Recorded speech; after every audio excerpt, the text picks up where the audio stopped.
Alléluia. Ésaïe 49, le verset 24 à 25. La Bible dit, « Le butin du puissant lui sera-t-il enlevé, et la capture faite aux dépens du juste lui échappera-t-elle? Oui, dit l'Éternel, la capture du puissant lui sera enlevée, et le butin du tyran lui échappera. Je combattrai tes ennemis. » Dans une autre version biblique, je vais la lire et puis mettre en contexte avec ce message. Cette version nous dit, « Le butin de l'homme fort lui sera-t-il enlevé? Et la capture faite aux dépens du juste, ça veut dire aux dépens des enfants de Dieu, lui échappera-t-elle? Oui, dit l'Éternel, la capture de l'homme fort lui sera enlevée, et le butin du tyran lui échappera. Je combattrai tes ennemis. » Dieu combattra tes ennemis. Dieu combattra tes ennemis. Luc chapitre 11, le verset 21 à 22. Alléluia. Luc chapitre 11, verset 21 à 22. Nous allons relire le texte que nous avons lu la semaine passée. Alléluia. Tu vois, quand je vais dans Luc, là, les textes deviennent clairs. Voilà, Luc chapitre 11, le verset 21 à 22, Jésus dit, « Lorsque un homme fort et bien armé garde sa maison, ce qu'il possède est en sûreté. Mais si un plus fort que lui survient, le dompte et lui enlève toutes les armes dans lesquelles il se confiait, il distribue ses dépouilles. Celui qui n'est pas avec moi est contre moi, et celui qui n'assemble pas avec moi, celui qui n'assemble pas contre moi, qui n'assemble pas avec moi, disperse. » Père, nous voulons que tu puisses nous parler dans des mots simples, mais des mots puissants, et nous prions que tu puisses disposer les cœurs de ton peuple. Dispose aussi mon cœur, je veux que tu me parles, et enlève de ma bouche ce qui ne te plaît pas, ce qui ne t'honore pas, et monte de ma bouche mon langage. Donne-moi de parler avec l'attitude qui convient à un messager du Seigneur, mais surtout, opère des délivrances au niveau des cœurs, au niveau des pensées. Nous voulons, Seigneur, ne plus être victimes, que nos bénédictions ne soient plus victimes de la capture de l'homme fort. Mais nous savons qu'à la croix, tu l'as vaincu. Tu l'as mis à genoux, tu as dépouillé les dominations, les autorités, les principautés. Tu les as livrés publiquement en spectacle en triomphant d'eux à la croix. Et nous voulons, dès l'ouverture de ce message, exalter la croix de Golgotha, exalter la perfection de l'œuvre de la croix, que qu'importe les manigances de l'ennemi dans nos vies, tu es victorieux, tu t'assis sur ton trône, tu les as mis à genoux. Satan est à genoux devant toi. L'enfer est à genoux devant toi. Les sorciers sont à genoux devant toi. Les démons sont à genoux devant toi. Nous exaltons ta victoire. Nous exaltons la perfection de l'œuvre de la croix, l'œuvre tout accomplie de la croix. Nous t'exaltons, Seigneur, toi qui es notre victorieux. Nous t'exaltons, Seigneur, toi qui es notre prince de la paix, toi qui as ouvert pour nous le chemin de la délivrance. Et ce matin, nous voulons mettre en application l'œuvre de la croix, sachant que tu dis que quiconque invoquera le nom du Seigneur sera sauvé. Ce matin, nous voulons sonner la fin de l'homme fort. Nous voulons sonner la fin des maladies chroniques. Nous voulons sonner la fin des souffrances chroniques. Ce matin, nous voulons sonner la fin et nous voulons inaugurer un temps nouveau, un temps de visitation divine, un temps d'élévation, un temps de transformation, un temps de manifestation de la puissance de Dieu, un temps de la sortie d'Égypte spirituelle, un temps où le ciel est clair, un temps de la fin des larmes, un temps nouveau, comme tu dis dans le livre d'Apocalypse, et voici je vis un ciel nouveau et une nouvelle terre. Qu'il y ait un ciel nouveau et une nouvelle terre pour la vie de quelqu'un ce matin. Au nom de Jésus, nous avons prié. Amen. Alléluia. Quelqu'un me racontait une histoire dernièrement, je ne sais pas si vous voulez l'entendre.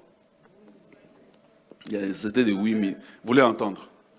Alors, c'est un de mes cousins qui est pasteur qui me racontait qu'il est parti un jour faire du ministère en prison.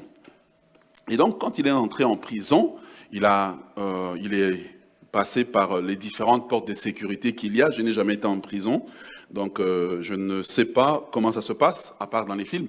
Alors, il est passé aux différentes portes des prisons. Et dans la prison, il est arrivé, il a trouvé toutes sortes de personnes, après avoir passé la sécurité. Il a trouvé des Noirs, il a trouvé des Blancs, il a trouvé des Chinois, il a trouvé, enfin des Asiatiques pour être plus général, il a trouvé des Maghrébins, et ils étaient tous en prison. Et ce qui était curieux, c'est que ces gens détenaient la citoyenneté de différents pays auxquels ils appartenaient. Ces gens qui étaient en prison, non seulement ils détenaient la citoyenneté, mais ces gens en prison, il y avait des cours de basketball. Donc, ils jouaient au basket aux heures qui leur étaient permis. Il y avait aussi des poids et haltères. Donc, on trouvait des gens en très bonne santé, bien musclés, parce qu'ils s'entraînaient tous les jours. Dans cette prison, il y avait même des universités dans lesquelles on trouvait des gens qui étudiaient. Ils finissaient le secondaire pour ceux qui n'avaient pas fini. Ils faisaient des études universitaires avancées, mais tout en étant en prison. Ensuite, dans cette prison, il y avait même des gens qui travaillaient. Il y avait des entreprises. Donc, il y avait des entreprises de l'extérieur qui avaient des succursales à l'intérieur. Et ces gens de prison travaillaient, et ils produisaient la même chose à l'extérieur. Ils produisaient ce qu'on appelait parfois le faux vrai, quand le faux est l'air plus vrai que le vrai. Ils travaillaient, et pendant qu'ils produisaient, ils avaient un salaire, mais leur salaire n'équivalait pas aux gens qui étaient à l'extérieur. Pour le même effort, ils avaient un salaire moindre. Ces gens qui étaient en prison avaient toute l'apparence d'avoir les mêmes installations, d'avoir les mêmes privilèges que les gens de l'extérieur, mais quelle était la différence entre ces gens et ceux de l'extérieur? C'est que tout en ayant les mêmes télévisions, en ayant accès aux mêmes gyms, en ayant accès aux mêmes équipements, ils étaient prisonniers.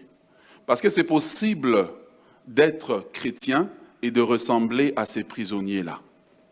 C'est possible d'être un enfant de Dieu et de ressembler à ces prisonniers.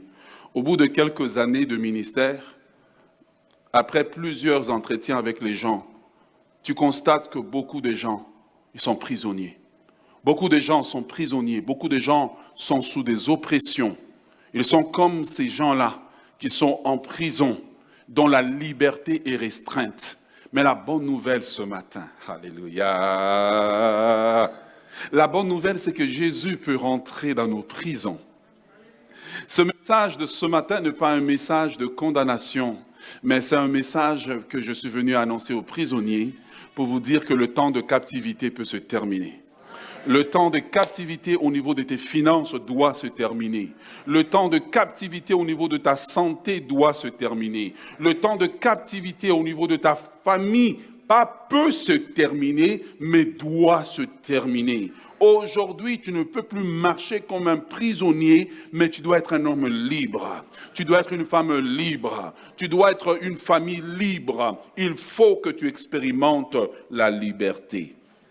Au bout de quelques années de ministère, je constate que beaucoup de chrétiens souffrent.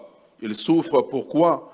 Parce que malgré tous leurs efforts, entre ce qu'ils lisent dans la Bible et ce qu'ils voient dans leur réalité, c'est comme la Bible est rendue comme un livre de science-fiction. Pourquoi? Parce qu'entre la réalité et la vérité de la parole, eh bien, on ne voit pas les signes. Plusieurs sont découragés, mais sont assis dans les bancs.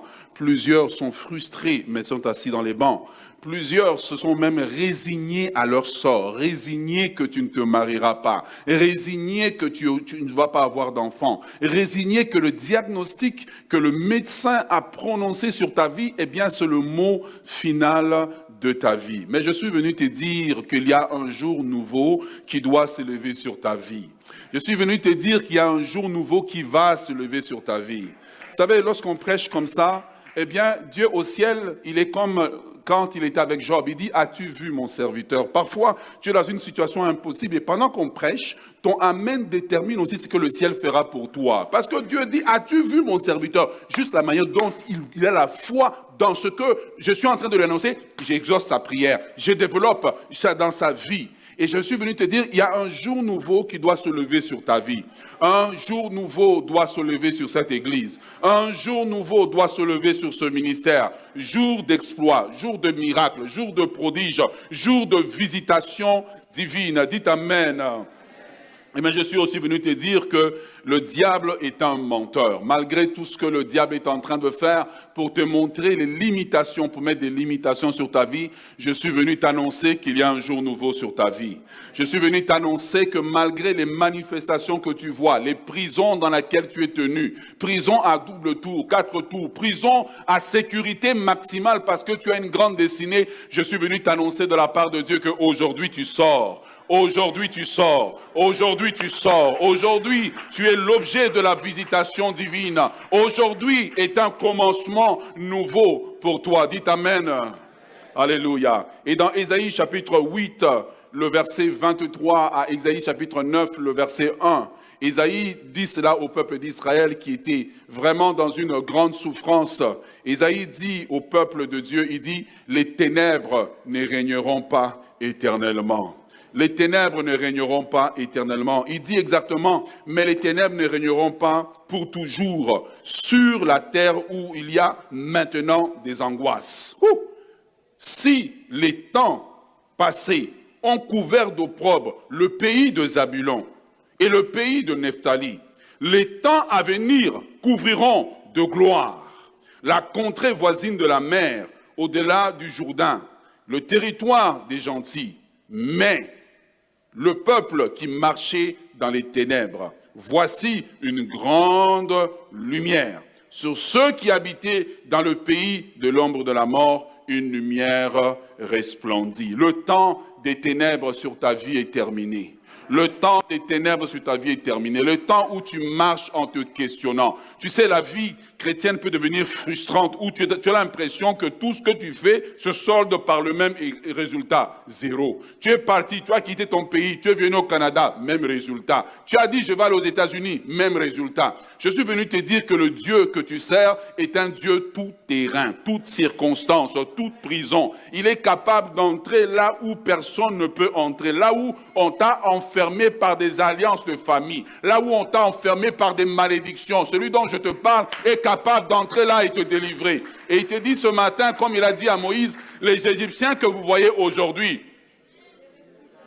les Égyptiens que vous voyez aujourd'hui, les maladies que vous voyez aujourd'hui, les échecs que vous voyez aujourd'hui, les souffrances que vous voyez aujourd'hui, c'est de ce Dieu-là dont je te parle, qui a dit à Moïse, j'ai vu la souffrance de mon peuple en Israël, j'ai entendu les cris de l'oppression et je suis descendu. Car lorsque l'homme est en prison, Dieu descend toujours à sa rencontre. Lorsque l'homme est dans l'oppression, Dieu vient à sa rencontre. Dieu vient le croiser là où il est et Dieu veut te croiser là où tu es. Dieu veut te croiser exactement là où tu es. Ce matin, il y a une géolocalisation. Oh my God, my God, my God, my God. Ce matin, il y a une géolocalisation prophétique de la part de Dieu. Le Saint-Esprit est en train de te localiser. Ils ont cru qu'en te cachant sous la mer, Dieu ne te verrait pas, Dieu t'a vu. Ils ont cru en te cachant dans des alliances et des hôtels de famille, Dieu n'allait pas te voir, Dieu t'a vu. Ils ont cru qu'en te cachant sous des malédictions,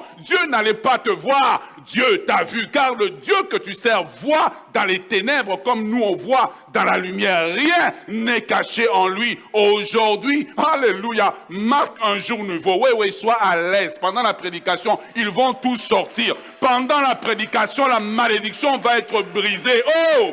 Il y a une lumière qui est en train de se lever sur la vie de quelqu'un. Il y a une lumière qui est en train de se lever dans la vie de quelqu'un. Il y a une lumière d'espoir qui est en train de se lever dans la vie de quelqu'un. Lève-toi et brille, car ta lumière arrive, dit le Seigneur.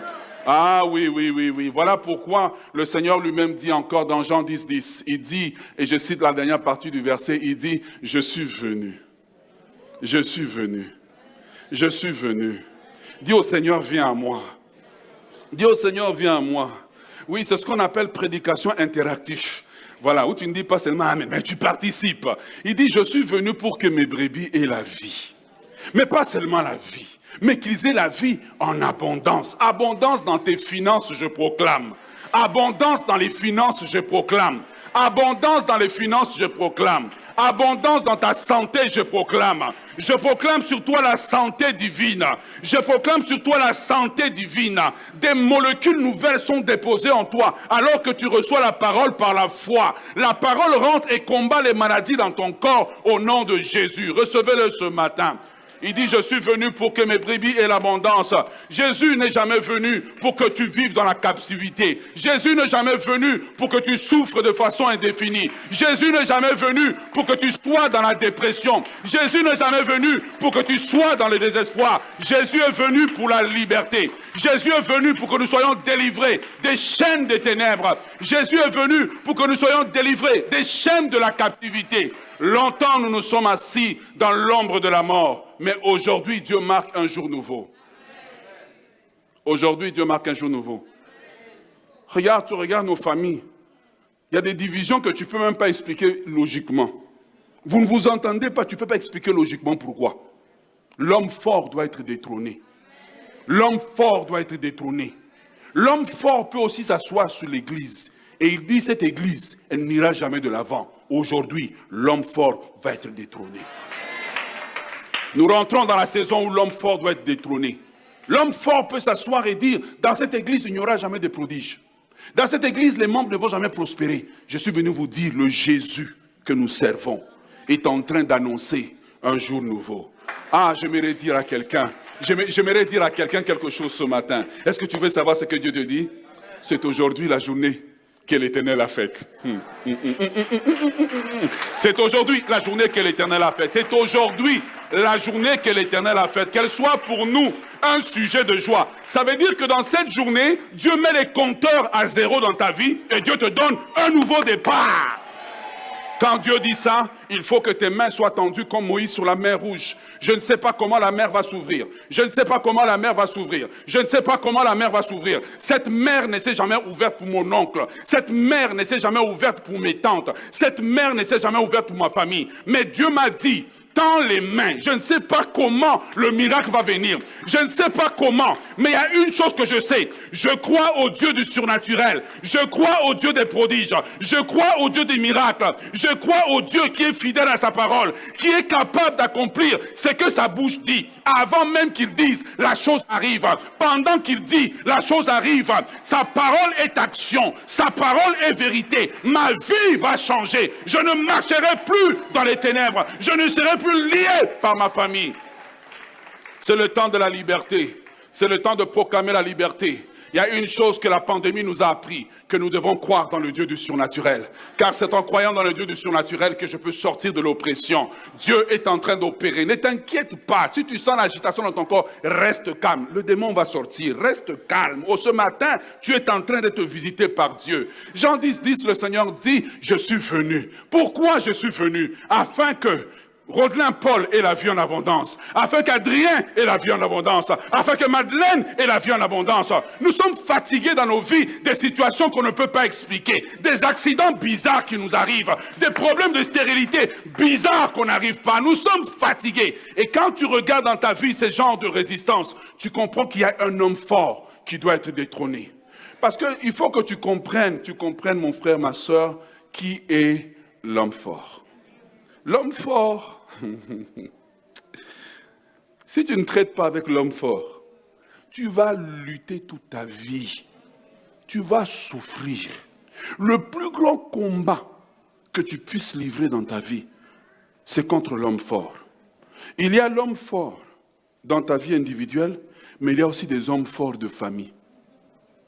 S'ils ne sont pas vaincus, tu peux chanter, faire tout ce que tu veux, ils sont calmes.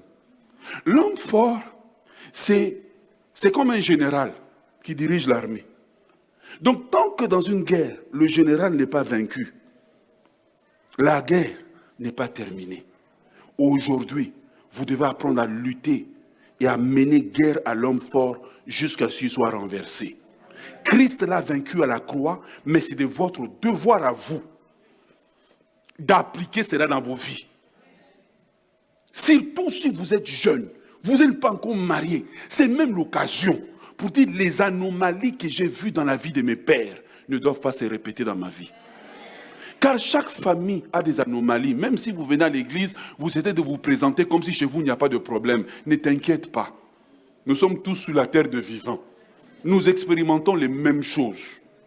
Parfois, lorsque tu regardes, tu peux regarder dans ta vie de famille. Tu dis, ce n'est pas normal. Entre moi qui prie et mes frères qui ne prient pas, on a les mêmes manifestations dans nos vies. Mais tu vois les traces de l'homme fort.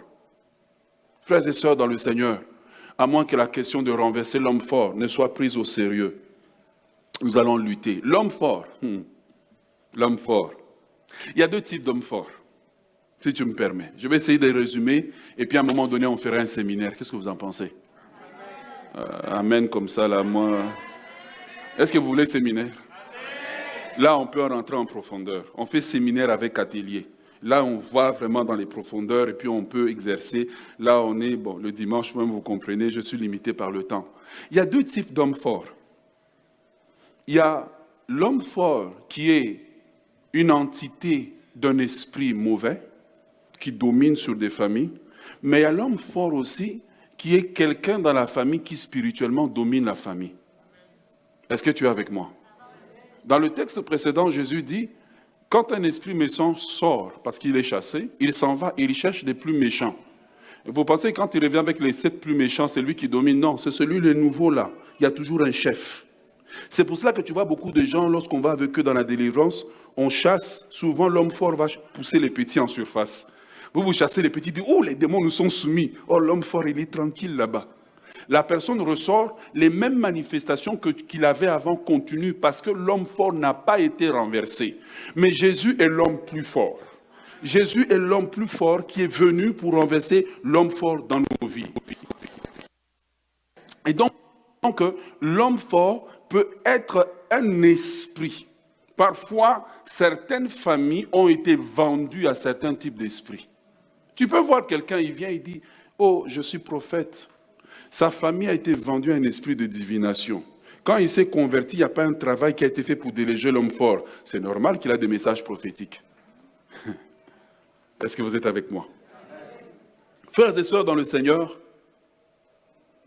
l'homme fort comme entité spirituelle et l'homme fort comme une personne qui spirituellement domine la famille. Une personne qui domine dans laquelle, dans la famille, rien ne se fait sans son accord. Si cette personne te dit tu vas échouer, même si tu es chrétien, tu n'es pas prudent, fais attention, ça va t'arriver. Et à moins que ça, tu sortes de cette domination, tu ne pourras jamais percer. Dans cette saison, il est temps de commencer à examiner les anomalies de nos vies et les anomalies de nos familles. Car lorsque les anomalies ne sont pas détectées, elles vont se répéter. Et plusieurs familles ne font que répéter les mêmes cycles encore et encore et encore. Plusieurs familles ne font que répéter les mêmes cycles. Il faut que tu arrives à un moment où la Bible a dit, Dieu a dit à Abraham, va-t'en de ton pays, de ta patrie, de la maison de ton père. Arriver à un stade d'une totale délivrance. C'est quand Abraham est sorti des 3 niveaux de délivrance que la Bible dit maintenant, l'Éternel bénit Abraham en toutes choses. Je proclame sur ta vie que tu seras béni en toutes choses. Je proclame sur ta vie que tu seras béni en toutes choses. Je proclame sur ta vie que alors que ce message est en train de rentrer dans ta vie, tu seras béni au nord, au sud, à l'est, que cela soit ton partage dans le nom de Jésus. Je proclame qu'ils vont te chercher. Ils vont te chercher dans le lot des personnes qu'on domine dans la famille, ils ne te trouvent pas. Quand ils vont invoquer ton nom, un feu va sortir et les terminer. Laisse-moi te raconter une histoire. Je parle avec un serviteur de Dieu. Il me dit non, il avait un membre de sa famille qui avait décidé d'avoir de l'argent. Et quand il est parti avoir de l'argent, on lui a demandé, donne quelqu'un un sacrifice. Et il a commis l'erreur. Il a cité le nom du pasteur. On cite vos noms. Vous qui n'aimez pas venir dans les lignes de prière, on cite vos noms. Je ne le souhaite pas, mais c'est la réalité de la vie. Et puis il a cité le nom de son frère qui était pasteur. Et puis eux aussi, un nom c'est un nom. Pourquoi on donne quelqu'un? Quand on dit demande de donner quelqu'un, remarque généralement on ne donne pas un ami. On donne quelqu'un qui est du même sang. N'est-ce pas? Pourquoi on donne quelqu'un du même sang? Here comes the revelation. Parce qu'en réalité, comme vous êtes le même sang, toi tu es lui, lui il est toi. Donc au lieu que lui meure, toi tu meurs en substitut. Donc c'est comme si lui était mort. Mais comme le diable est méchant, aujourd'hui il va te demander, donne un tel, tu donnes. Demain il vient, il dit, donne un tel, tu donnes. Et puis après il n'y a plus personne, il dit, bon, on fait comment? Il dit, mais donne-toi. Et il est parti et il a cité le nom du pasteur. Or, le pasteur était un homme de prière. Ils ont tout fait pour tirer le pasteur. Et regardez, je ne te raconte pas une histoire. Je t'ai dit, c'est que le mourant racontait à la fin. Ils ont tout fait pour tirer le pasteur. Ils disent, cet homme-là est trop puissant. Je déclare que tu vas être puissant. Je déclare que tu vas être puissant. Je déclare que quand on va citer ton nom là, un feu, hey, it's gonna scatter them. Un feu va sortir et les disperser. Je déclare que ton nom-là sera un nom revêtu et couvert de l'autorité royale. Quand on va citer ton nom, quiconque cite ton nom, s'il ne fait pas attention, les dégâts vont lui arriver. Ils ont commencé à invoquer, ça n'a pas marché. Et puis finalement, celui qui avait été donné le nom, comme le substitut, ça n'a pas marché, on est venu prendre l'original. Et puis, sur son lit-là, on commence à lui poser des questions. Vous savez, frère, quand on vous dit venez prier, vous ne venez même pas prier là. Oh non, on va seulement prier pour moi. Spirituellement, tu dois être responsable de toi-même. Tu ne sais même pas de quel niveau on réclame ton nom. Si tu savais ce qui se balade dans ta chambre la nuit, tu serais plus dans les lignes de prière. Tu serais vraiment là. Monsieur, vous êtes l'autorité spirituelle de la maison. Quand les hommes ne prient pas, la maison est en danger. Un homme qui ne prie pas est dangereux même pour sa femme, il est dangereux pour ses enfants. Qu'on te reproche que tu ne travailles pas, mais qu'on te trouve à genoux. Qu'on te reproche que tu n'es pas un homme, peut-être qui a beaucoup étudié, mais qu'on te trouve à genoux. Car un homme à genoux aura toujours de l'avance. J'aimerais parler à nos sœurs qui aiment se marier à des hommes qui ont des diplômes. Oui, il a un diplôme, mais est-ce qu'il est gradué en prière? Est-ce qu'il a gradué en prière? Est-ce qu'il a un doctorat en prière? Il a appris la généalogie. Quand il n'y a plus rien, il est capable d'aller dans la présence de Dieu. Et changer les circonstances. Un homme qui prie est comme Élie qui est capable de manipuler les lois du ciel et de faire descendre la pluie. Un homme qui prie te fera survivre dans le désert. Sœur, tu veux te marier, ne cours pas après les diplômes simplement. Regarde-le spirituellement. Est-ce que c'est un lion ou c'est un agneau? Ah oui, et quand il est parti prier, et puis un jour, et puis le diable a commencé à réclamer, je pense que mon histoire vous intéresse. Le diable a commencé à réclamer la personne. Là, il dit, mais il n'y a plus personne, donc donne-toi. Donc maintenant, le gars, il tombe malade. On commence à prier pour lui. Mais il ne guérit pas. Et puis à la fin, il dit, je vais confesser. Vraiment comme un Nigerian movie. Il dit, je vais confesser. Il dit, qu'est-ce qui s'est passé? Oh, il faut seulement que je donne. Il dit, tu donnes quoi? Raconte. La femme est en train de pleurer, mais qu'est-ce qui se passe? Il dit, non, écoute, j'étais parti faire des fétiches pour avoir l'argent. Et quand je suis parti là-bas, on m'a demandé de donner quelqu'un. Mais j'ai commis erreur. J'ai donné quelqu'un qui prie. Je préfère tout perdre. Hein? Je préfère tout perdre. Ça s'appelle Genèse 1:1. Au commencement était... La terre était informe et vide. Quand la terre est informe et vide, Dieu dit, Dieu dit, Dieu dit, Dieu dit. Et le 7e jour, Dieu vit que tout était parfait et Dieu se reposa. Un homme qui prie a l'avantage sur les autres. Pendant un temps, tu as l'impression de perdre. Mais au contraire, la prière, c'est comme un lance-pierre. Tu vois le lance-pierre, on tire, on tire, on tire. Et quand on relâche, la pierre prend l'accélération. La prière te fera toujours accélérer. Et le frère, le type, au lieu de se repentir, il a accepté d'aller se donner et puis il est mort. Frères et sœurs dans le Seigneur, ne jouez pas avec les hommes qui prient. Ne critiquez pas un homme qui prie, vous ne savez pas comment Dieu va défendre son élu. Amen. Alléluia. L'homme fort. L'homme fort, les hommes forts au niveau des esprits viennent par des portes que nous ouvrons dans nos vies. Les alliances que nous faisons. Les hommes forts viennent. Tu vois, parfois tu fais la délivrance et puis le démon se manifeste et puis tu demandes, moi je suis qui? Moi je suis la grand-mère. Tu penses que quoi? C'est l'homme fort de famille qui s'est manifesté. Ne vivez pas dans la peur. Je ne suis pas venu ce matin pour vous effrayer. Mais nous aurons l'occasion en séminaire d'aller un peu plus loin avec, si vous voulez bien venir, évidemment. Mais j'aimerais vous citer quelques types d'hommes forts dans la Bible, car je me suis posé des questions. Les types d'hommes forts dans la Bible. Premièrement, un des grands types d'hommes forts dans la Bible qu'on trouve et qui domine non seulement sur les familles, mais sur une nation entière, c'est le Pharaon, roi d'Égypte. Pharaon est un type d'homme fort qui domine sur une nation entière qui est Israël. Et Pharaon, Israël devient en fait ce que le bon vouloir de Pharaon est. Parce que lorsque l'homme fort est quelque part, tu n'iras que dans la dimension où l'homme fort te laisse aller. Voilà. L'homme fort, son but, c'est de contrôler. Tu lui appartiens, ta vie lui appartient. Ce que tu as lui appartient. Donc si l'homme fort dit que toi, tu ne vas jamais terminer tes études, tu peux prendre tous les prêts, aller à la bibliothèque du matin au soir. Tu vas échouer à l'examen sans expliquer logiquement comment tu as échoué. Tu es déjà arrivé dans un examen, puis tu t'endors seulement. Quand tu te réveilles là, c'est comme oh, l'examen est fini. Oh, comment ça? Et pourtant, tu t'es endormi, tu n'as jamais fermé les yeux, tu étais là. L'homme fort, les manifestations de l'homme fort, c'est des échecs constants, des maladies constantes que tu vois dans ta vie, des affaires chroniques qui circulent, qui étaient dans le grand-père. On a même trouvé le médicament contre la chose, mais toi, quand tu donnes le médicament ne fonctionne pas. Quand tu ne trouves pas la solution dans le naturel, cherche dans le spirituel. Le danger, c'est d'être des chrétiens extrêmement spirituels. Dès qu'on dit démon, ils pensent que c'est quelque chose qui est relié à l'Afrique. Oh, mon frère, ma soeur, les démons habitent aussi les Blancs. En plus grand nombre même. Les démons habitent les Noirs, les démons habitent les Haïtiens, les démons habitent les Africains. Il y a des hommes forts qui tiennent des nations captives, qui tiennent des familles captives.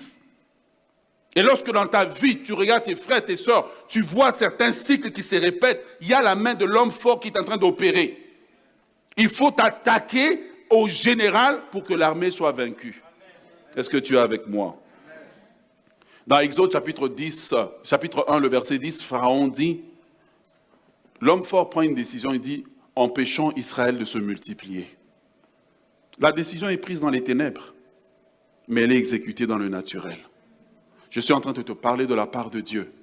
La souffrance que tu vis dans ta famille doit se terminer. L'homme fort peut décider que tu n'auras jamais d'argent entre tes mains. Tu commences ta vie, tu vas voir que tu progresses avec l'argent. Tu arrives à ta retraite. Tu te demandes, mais j'ai eu tout ça, mais à quel moment où j'ai tout perdu? C'est comme s'il y a une main qui souffle pour que tu ne gardes rien en main. Ce n'est pas une question du bureau de crédit ou de ta capacité de travailler. Israël était en Égypte. Israël travaillait, oui ou non? Mais le fruit de leur labeur était pour qui? Pour Pharaon.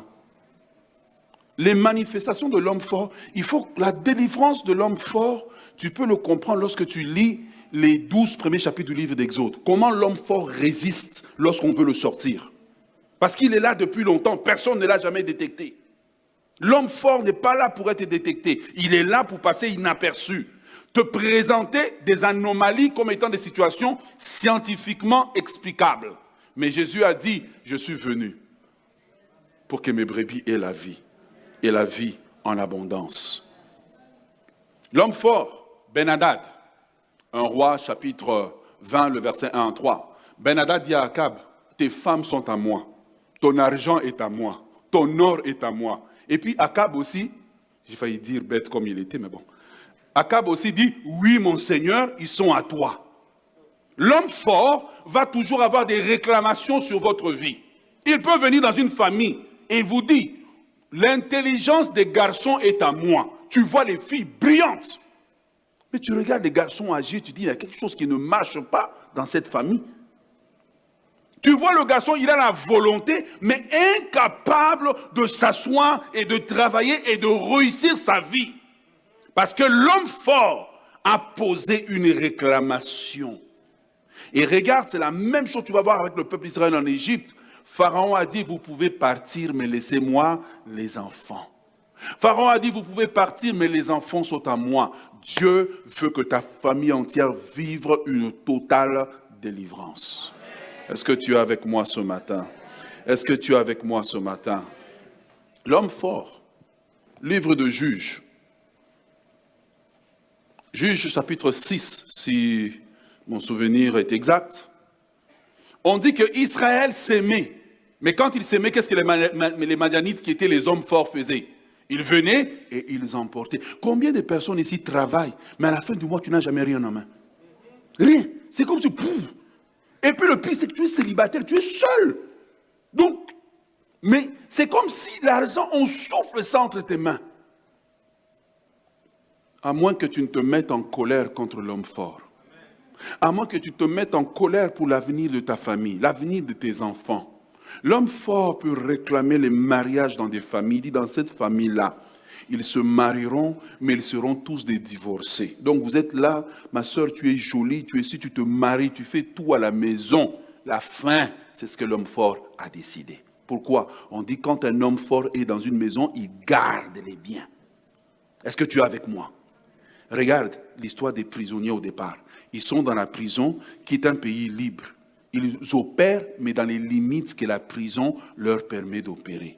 La seule manière parfois de détecter l'homme fort, c'est quand tu désires progresser. C'est quand tu vas aller plus loin que ton père, que ta mère. C'est quand tu vas aller plus loin que ce que les gens qui ont été avant toi ont fait. Premièrement, l'homme fort va essayer de négocier avec toi. Ah, toi aussi tu exagères, hein? Reste, voilà, voilà, on a nos réunions de famille, on est habitué. Quand l'homme fort voit que tu résistes, c'est là maintenant que la violence commence à se passer. C'est là maintenant que l'oppression commence à se passer. Mais Jésus a dit que je suis venu pour que mes brebis, tu es la brebis du Seigneur. Tu es la brebis du Seigneur. Tu es la brebis du Seigneur.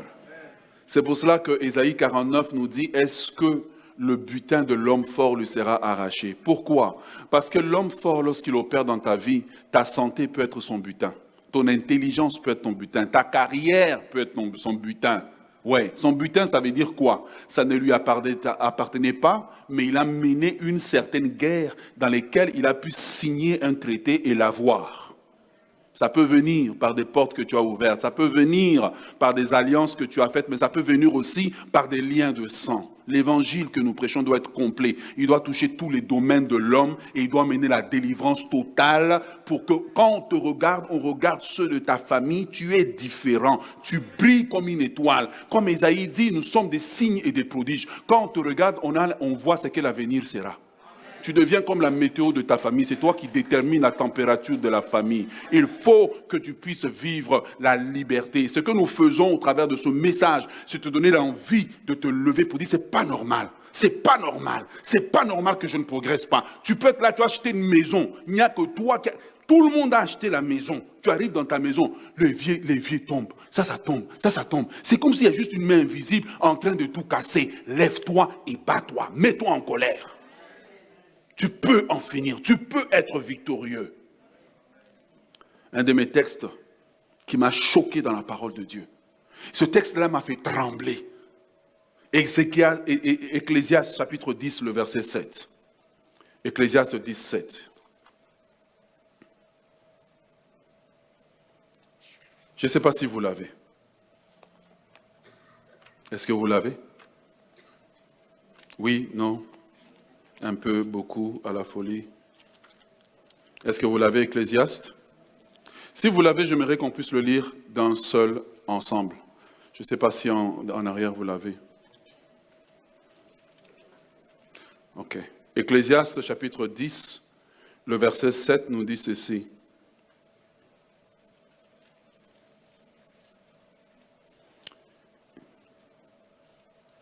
Il dit, j'ai vu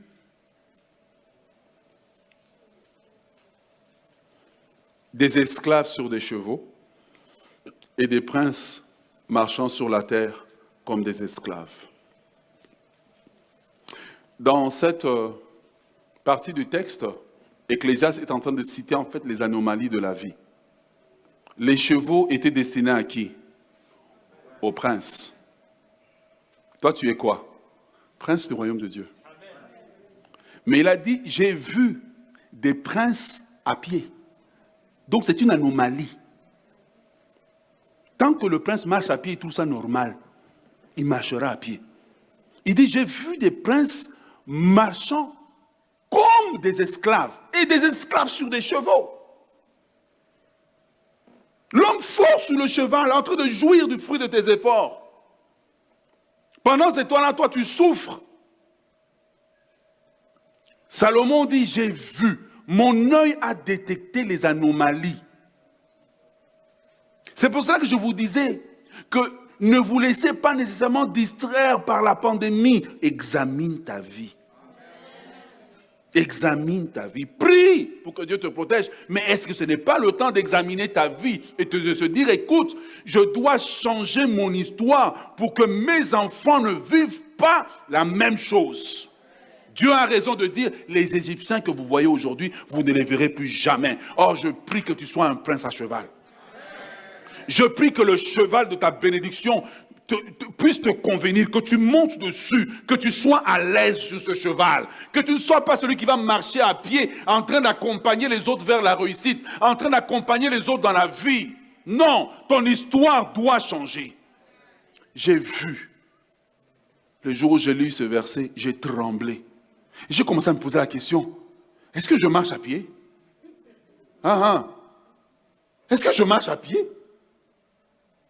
Est-ce que, Seigneur, je marche à pied ou bien je suis sous mon cheval, en train d'accélérer, de galoper vers tout ce que tu as pour moi? Parce que lorsque tu marches à pied dans la vie, pour produire un peu, tu vas faire comme ça. Tu es pasteur, pour avoir 100 membres, ça te prend 10 ans. C'est lui qui a cheval, 1 an, 100 membres. Le cheval veut dire l'accélération, la puissance, la capacité de progresser rapidement, d'obtenir des résultats. Tu arrives quelque part, promotion pour toi rapidement. Alors que quand tu es à pied, tout est une question. Tu souffres. Combien d'enfants de Dieu sont des gens, des esclaves, des princes, mais qui marchent à pied? Ils lisent la Bible. La Bible leur dit qu'ils sont la tête et non la queue. En haut, mais non en bas. Mais dans la réalité, si tu as 60% à l'école, tu es vraiment heureux. Frères et sœurs dans le Seigneur, c'est l'heure de vérité. C'est l'heure de sortir de la captivité. C'est l'heure de sortir de la captivité. Voilà pourquoi je vous dis, c'est l'heure de sortir de la captivité. L'homme très fort, le seul qui a vaincu tout type d'homme fort dans ta vie. Les hommes forts qui tiennent peut-être la santé. Les hommes forts qui font qu'en affaires, tu ne réussis jamais. Tu sais, tu dois arriver à un point où tu es fâché. Tu sais, quand tu es vraiment fâché, tu fais les types de prières où tu ne parles plus. Tu es seulement là. Tu dis, Seigneur, je suis là, je suis tanné, je suis fatigué. Je suis fatigué que la même chose se répète. C'est là maintenant que Dieu dit, que ta lumière va commencer maintenant à poindre les anomalies et les choses secrètes, cachées, enterrées dans ta vie. Voilà pourquoi j'ai dit, vous voulez vous précipiter tout le temps dans le mariage. Je vais être marié. Qu'est-ce que la personne t'emmène spirituellement? Qui est cette personne? Qu'est-ce qu'elle t'emmène? Parce que si un est un prince qui marche à pied, l'autre est à cheval, c'est lui qui est à pied là. Il va tirer l'autre du cheval. Tirer pour que vous arriviez au même endroit. Le Seigneur veut que vous soyez libres. L'évangile est un évangile de liberté. Jean chapitre 3, le verset 8 nous dit, le Fils de Dieu, Jésus, est paru pour détruire les œuvres du diable. Qu'importe les œuvres du diable dans votre vie, Jésus est paru pour les détruire. Si ça a duré depuis longtemps, même ceux dont tu n'es pas au courant, la Bible dit c'est pendant que Daniel priait que alors le secret fut révélé à Daniel pendant la nuit. Quand tu prie, Dieu va te révéler les choses cachées. Il va te montrer les choses telles que lui le voit. Il va détecter les anomalies, même ce que tu as considéré jusqu'au normal. Il va les détecter et il va te montrer qu'il y a plus de 2000 ans à la croix, Jésus est mort à la croix pour que tu sois libre. Jésus est mort à la croix pour que tu aies la vie en abondance, pour que tu ne cries pas bénédiction, mais tu vois malédiction. Pour que tu ne cries pas guérison, mais tu vois maladie. Mais pour que tu aies tout ce pour lequel il est parti à la croix. Pour que tu sois dans la bénédiction divine. Quelqu'un acclame le Seigneur ce matin. Alléluia. Tu dois sortir de la captivité. Ta famille doit sortir de la captivité. Qu'est-ce qu'il dit encore? Luc chapitre 10, le verset 19. Jésus dit, voici, je vous ai donné le pouvoir de marcher sur les serpents, les scorpions et sur toute la puissance de l'ennemi. Il nous a donné la puissance de marcher sur les esprits de l'air. Il nous a donné la puissance de marcher sur les esprits des eaux. Il nous a donné la puissance de marcher sur les sirènes, sur les incantations. Il nous a donné la puissance de briser les liens et les autels de famille. Il nous a donné la puissance de briser les alliances de famille pour que nous soyons libres. Jésus est venu pour que tu sois libre. Jésus est venu pour que tu vives dans la paix. Jésus est venu pour que tu vives dans la joie. Ce n'est pas simplement un évangile de parole, c'est un évangile action. Il dit, lève-toi et brille, car ta lumière arrive. Dans les ténèbres dans lesquelles tu es, la lumière de Dieu est en train d'entrer. La lumière de Dieu est en train d'entrer et Dieu va remettre de l'ordre dans ta vie. Quelqu'un dit, Dieu va remettre de l'ordre dans ma vie. Mon frère, ma soeur, j'aimerais terminer ce matin en te disant, celui qui occupe ton cheval l'occupe illégalement. Celui qui occupe ta santé l'occupe illégalement. Celui qui occupe tes finances l'occupe illégalement. Satan est un illégal. Satan est un illégal. Il se tient à des alliances dans ta famille qui étaient là avant que tu ne naisses de nouveau. Mais c'est un illégal qui doit être délogé. Et aujourd'hui, nous devons rentrer dans une saison où nous examinons nos vies à la lumière de Dieu, où nous appelons la lumière de Dieu, pour que l'homme fort soit délogé, pour que sa puissance soit brisée, pour que même quand tu portes le nom d'un oncle qui avait fait des choses bizarres et on t'a nommé avec ce nom-là, comme Jaébé, au travers de la prière, tu fasses une percée. Comme Jaébé, au travers de la prière, tu fasses une percée. Que quand on cite ton nom, spirituellement, ton nom n'est plus attaché à eux. Ton nom n'est plus attaché à eux. Ton nom n'est plus attaché à eux. Ton histoire n'est plus attachée à eux. Mais tu es un homme qui a expérimenté la liberté de Dieu. Jésus est venu pour nous rendre libres. Nous n'avons pas besoin de marcher dans la captivité, de marcher dans la souffrance, d'avoir des vies brisées, d'avoir des vies cassées. Mais Jésus est venu pour que nous soyons libres. Alléluia. Je ne suis plus esclave de la peur. Je suis enfant de Dieu. Je ne suis plus esclave de la peur. Je suis enfant de Dieu. Je veux marcher sur mon cheval. Je veux marcher sur mon cheval. Je veux monter sur mon cheval. Je vais dire, cheval, avance. Coup de. Cheval, recule. Coup de. Cheval à gauche. Coup de. Ah, Seigneur, remettez-moi le verset Ecclésiaste. Je veux que vous l'appreniez par cœur. Ecclésiaste 17, il dit, j'ai vu. Salomon a vu des anomalies. Il y a des anomalies comme ça. Papa a réussi, mais tu regardes les enfants, c'est comme s'ils étaient sortis de quelqu'un d'autre. J'ai vu des esclaves à chevaux. Qui est assis sur le cheval de ta famille? Qui est assis sur le cheval de ta bénédiction? Je ne suis plus esclave